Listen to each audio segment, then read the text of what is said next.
जीवन का आधार। रक्षा अनुसंधान एवं विकास संगठन भारत की रक्षा से जुड़े अनुसंधान कार्यों के लिए देश की अग्रणी संस्था है DRDO, जिसकी स्थापना 1958 में भारतीय थल सेना एवं रक्षा विज्ञान संस्थान के तकनीकी विभाग के रूप में की गई थी। वर्तमान में संस्थान की अपनी 51 प्रयोगशालाएं हैं, जहां से देश को तेजस, अग्नि, निशांत जैसी सौगातें दी हैं। DRDO, जो हमारे देश की सुरक्षा से लेकर तकनीकी तक में विशेष कार्य कर रहा है, दिल्ली में स्थित डॉक्टर भगवंतम सभागार मेटकॉफ हाउस में रक्षा अनुसंधान एवं विकास संगठन के रक्षा विज्ञान फोरम द्वारा आयोजित कार्यक्रम योगा फॉर हेल्दी लिविंग में राष्ट्र नायक स्वामी रामदेव जी पहुंचे, जहां उन्होंने दीप प्रज्वलन कर सभा का शुभारंभ किया। रक्षा विज्ञान फोरम के संयोजक श्री अनिल कुमार मैनी जी से निवेदन करती हूं कि वो आएं और परम पूज्य स्वामी जी का, मुख्य अतिथि का, अन्य विशिष्ट अतिथियों का और हमारे हॉल में पधारे सभी अतिथियों एवं बच्चों का विधिवत स्वागत करें। परम आदरणीय योग ऋषि स्वामी रामदेव जी, मुख्य अतिथि डॉक्टर सिल्वा मूर्ति एवं यहाँ उपस्थित सभी श्रोतागण और अतिथिगण को मेरा सादर नमस्कार। मैं इस सर्दी की सुबह में बड़ी गर्मजोशी से आप सबका स्वागत करता हूँ। इतनी भारी संख्या में आप सबका यहाँ उपस्थित होना इस बात का प्रमाण है कि हम आज के हमारे जो आज के वक्ता हैं और आज का जो विषय है इस व्याख्यान का, उसका स्थान हमारे मन में कितना ऊंचा है। मैं समस्त DRDO परिवार की ओर से परम पूज्य योग ऋषि स्वामी रामदेव जी का हार्दिक अभिनंदन करता हूं एवं आभार प्रकट करता हूं कि उन्होंने रक्षा विज्ञान फोरम के माध्यम से हम सब से जुड़ने का जो हमारा विनम्र निवेदन है उसे स्वीकार किया। और ये हमारा परम सौभाग्य है कि आज स्वस्थ जीवन के लिए योग का महत्व इस विषय पर व्याख्यान देने के लिए साक्षात योग गुरु स्वामी रामदेव जी स्वयं यहाँ पधारे हैं। मैं गौरव का अनुभव करता हूँ कि हमारे मुख्य अतिथि के रूप में हमारे बीच डॉक्टर सिल्वा मूर्ति उपस्थित हैं। सर, आपने इस कार्यक्रम में हिस्सा लेकर जो कार्यक्रम की शोभा बढ़ाई है, उसके लिए मैं रक्षा विज्ञान फोरम और समस्त DRDO परिवार की ओर से आपका आभारी हूँ। स्वामी रामदेव जी और दोस्तों, आज हमारा सौभाग्य है हमारे बीच में परम गुरु योग ऋषि बाबा रामदेव जी आज हमारे बीच में हैं।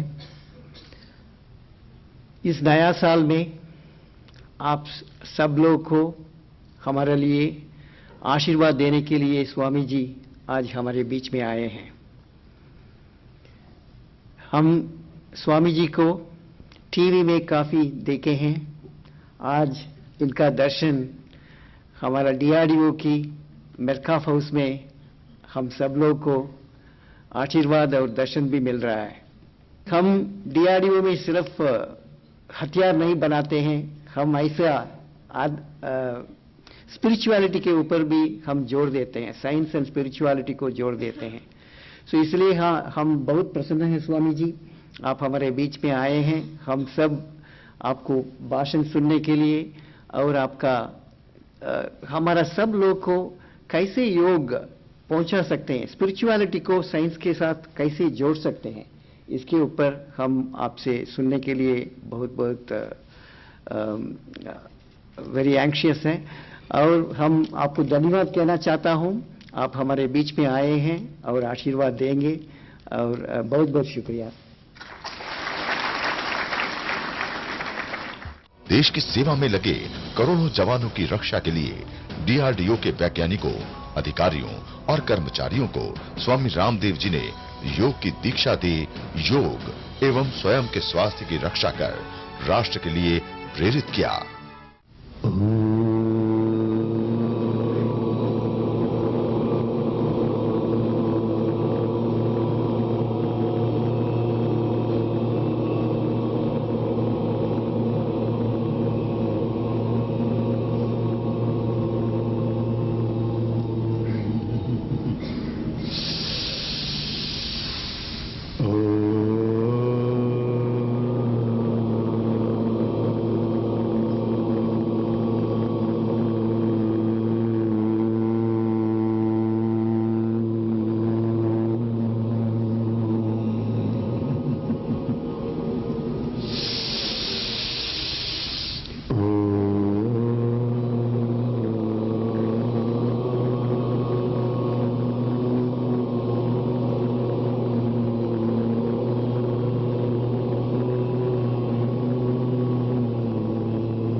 तत्सवितुर्वरेण्यं भर्गो देवस्य धीमहि धियो यो नः प्रचोदयात्।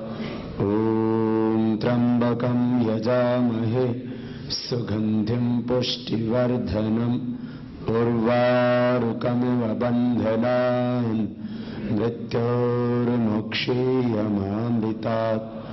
ॐ असतो मा सद्गमय तमसो मा ज्योतिर्गमय मृत्योर्मा अमृतं गमय।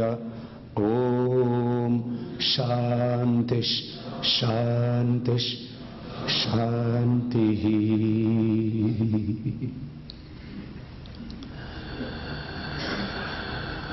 योग पूरे विश्व को वेदों की देन है, भारतीय ऋषियों की देन है। और योग में जीवन और जगत की समस्त समस्याओं का समाधान है। योग is the ultimate solution of all diseases and all universal problems. योग के दो पक्ष हैं, एक उसका दार्शनिक आध्यात्मिक पक्ष है और दूसरा उसका क्रियात्मक व्यवहारिक पक्ष है। यो तो संपूर्ण भारतीय धर्म दर्शन अध्यात्म संस्कृति और सभ्यता को एक शब्द में कहा जाए तो वो योग है। इतना बड़ा दर्शन है। जिस योग का अभ्यास मैं अनेक जन्मों से कर रहा हूं, मैं पूर्व जन्म की फिलॉसफी को मानता हूं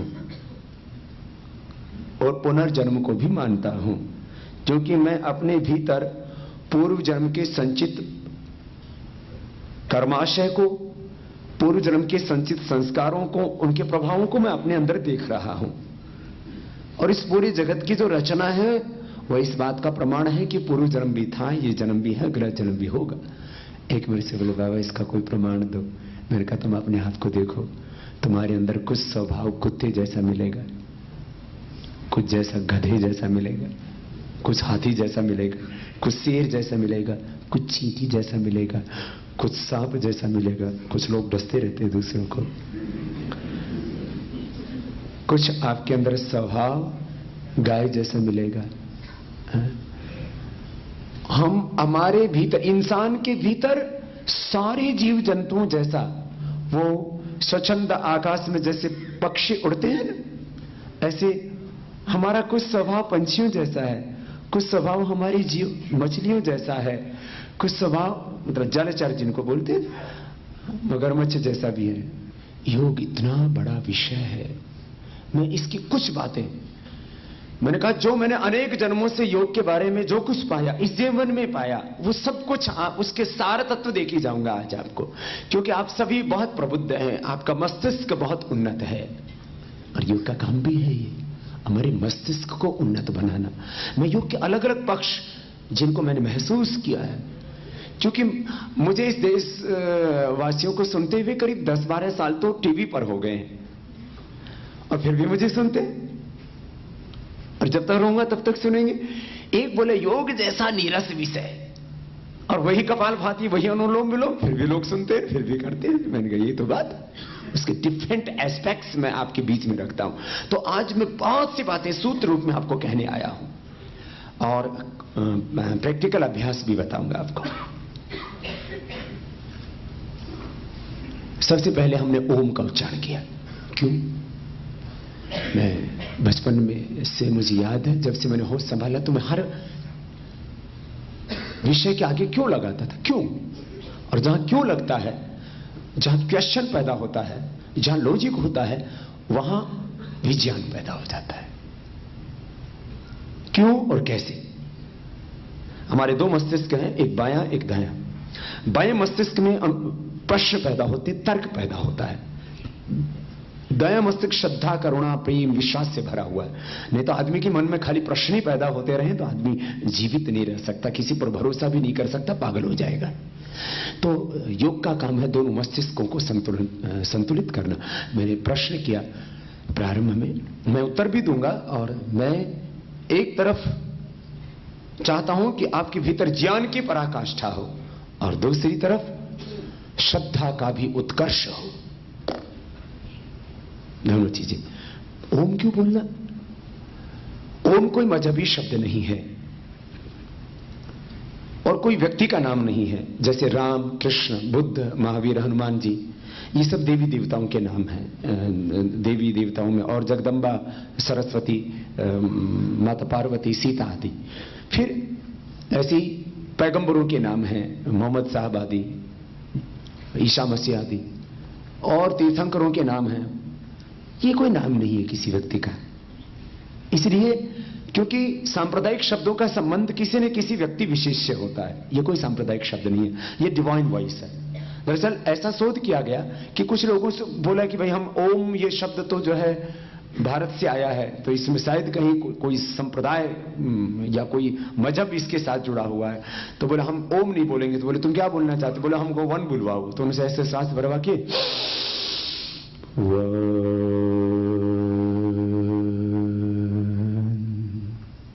देखा तो कोई चेंज ही नहीं आया, न स्ट्रेस कम हुआ, न हमारे ब्रेन में, न हमारे नर्वस सिस्टम में, न हमारे सिंपैथेटिक पैरासिम्पैथेटिक हाइपोथैलेमस सिस्टम में, न हमारे एंडोक्राइन सिस्टम में, किसी भी तरह के हमारे सेल्स में, पूरे सिस्टम में, हमारे न्यूरॉन्स में किसी तरह के चेंजेस नहीं देखे गए। जब ओम बुलवाया,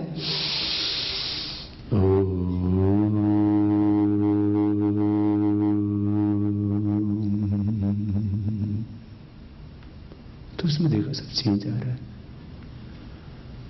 और एंडोर्फिन का लेवल बढ़ गया, पेन कम हो जाता है ओम बोलने से। बहुत इसके फायदे। तो ये ओम ऐसे बोला। फिर हमने गायत्री मंत्र बोला, उसमें तो हमने प्रार्थना की भगवान हमको अच्छी बुद्धि देना। त्र्यंबकम में हमने प्रार्थना की भगवान हम मृत्यु से पार अमरत्व को प्राप्त कर सके, ऐसा हमें ज्ञान देना। तो ये प्रार्थना की। फिर प्राणायाम कर रहे हैं। अब प्राणायाम में क्या करते हैं हम? प्राणायाम में हम 8 प्राणायाम करते हैं। प्राणायाम बहुत तरह के हैं, आसन बहुत तरह के, व्यायाम बहुत तरह के हैं। तो हमने उस पर बहुत शोध किया, उस पर अनुभव किया। पहले योग की प्रयोगशाला अपने शरीर को बनाया, फिर इसके बाद में करोड़ों लोगों पर हमने एक्सपेरिमेंट किए और हमने पाया कि सब योगासन यदि सिखाने लगे तो पूरी जिंदगी बीत जाएगी। योगासन हम सब सीख भी नहीं पाएंगे, करना तो बहुत दूर की बात है। कोई कहते हैं 84 करोड़ आसन है, कोई कहते हैं 84,000 है, कोई कहते हैं 84 है। यदि 84 भी आसन है तो 84 आसनों में भी कठिन आसन, और कठिन आसन सब कर भी नहीं सकते। अब जैसे आपको हाई बीपी है, आपको हार्ट की प्रॉब्लम है, आपको डिप्रेशन है, आइस के बहुत ज्यादा रोग हैं, कान के ज्यादा रोग हैं, तो आप शीर्षासन कर ही नहीं सकते। आपको हरनी, आप चक्रासन कर ही नहीं सकते। आपको बैके के आप आगे झुकने वाले आसन कर ही नहीं सकते। और कुछ आसनों में आपको संतुलन बनाना पड़ता है। अब मैं कहूं कि आप मयूरासन करो, तो मयूरासन की प्रैक्टिस करने में ही आपको कितने दिन लग जाएंगे?